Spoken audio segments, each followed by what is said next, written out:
ગુજરાતમાં ચાંદીપુરા વાયરસનો કેર યથાવત છે। ચાંદીપુરાના કેસ મામલે પ્રફુલ્લ પાનસેરિયાનું આવ્યું છે નિવેદન। ગુજરાતમાં હાલ ચાંદીપુરાના કુલ 35 પોઝિટિવ કેસ છે। અત્યાર સુધી 22 બાળકોના ચાંદીપુરા વાયરસથી અવસાન થયા છે। જ્યાંથી ચાંદીપુરાના કેસ મળ્યા ત્યાંથી ફરી નથી મળી રહ્યા। હાલ ચાંદીપુરા ચિંતાનો વિષય નથી, આ કહેવું છે પાનસેરિયાનું। 2 દિવસથી 35 દર્દીઓ સ્થાયી છે, કેસ વધ્યા નથી।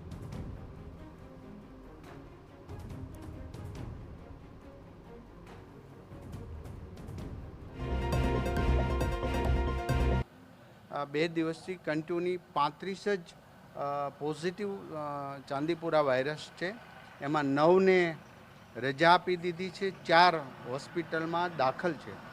હાલ કોઈ એવી ગંભીર સમસ્યા કે એક જગ્યાએથી બહુ ઝાઝા પેશન્ટ મળ્યા એવું કોઈ બાબતની ચિંતાનો વિષય નથી, પરંતુ જે બાળકને ચાંદીપુરા વાયરસ થાય છે એના માટે એમને તમામ પ્રકારની ટ્રીટમેન્ટ હેલ્થ વિભાગ દ્વારા, સરકાર દ્વારા સંપૂર્ણપણે વિનામૂલ્ય થઈ રહી છે।